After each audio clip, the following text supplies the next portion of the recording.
জাতিসংঘের মানবিক সহায়তা কার্যক্রমের জন্য $2 বিলিয়ন অনুদান দেওয়ার ঘোষণা দিয়েছে যুক্তরাষ্ট্র। প্রাথমিকভাবে বাংলাদেশসহ মোট 17টি দেশ এই সহায়তা পাবে। তবে একই সঙ্গে জাতিসংঘের বিভিন্ন সংস্থা সতর্ক করে দিয়েছে, ডোনাল্ড ট্রাম্প প্রশাসন ব্যয় কমাতে না পারলে বিলুপ্তির ঝুঁকিতে পড়তে হতে পারে। খবর এফপির। মার্কিন প্রশাসন বৈদেশিক সহায়তা কর্মসূচি সংকুচিত করার নীতির অংশ হিসেবে এই অর্থ বরাদ্দ দিচ্ছে।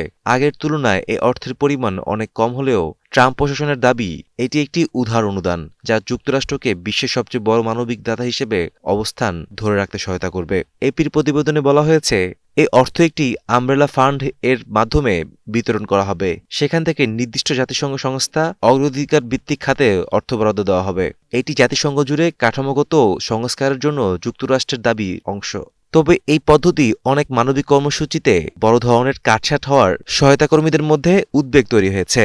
নতুন ব্যবস্থার লক্ষ্য হল এমন তহবিল তৈরি করা যা সরাসরি নির্দিষ্ট সংকট ও সহায়তা প্রয়োজনীয় দেশের দিকে পাঠানো যাবে। প্রাথমিক তালিকায় থাকা দেশগুলোর মধ্যে রয়েছে বাংলাদেশ, কঙ্গো, হাইতি, সিরিয়া ও ইউক্রেন। তবে বিশ্বের অন্যতম সংকটপূর্ণ দেশ আফগানিস্তান এই তালিকায় নেই। একইভাবে ফিলিস্তিনের ভূখণ্ড অন্তর্ভুক্ত করা হয়নি। মার্কিন কর্মকর্তারা জানিয়েছে, ফিলিস্তিনের জন্য সহায়তা আসবে ট্রাম্প প্রশাসনের প্রস্তাবিত তবে এখনও অসম্পূর্ণ গাজা শাস্তি পরিকল্পনার আওতায়। জাতিসংঘের তথ্য অনুযায়ী $2 বিলিয়ন সাম্প্রতিক বছরগুলোতে জাতিসংঘ সমর্থিত কর্মসূচিতে যুক্তরাষ্ট্র যে পরিমাণে মানবিক সহায়তা দিয়ে এসেছে তার তুলনায় খুবই সামান্য।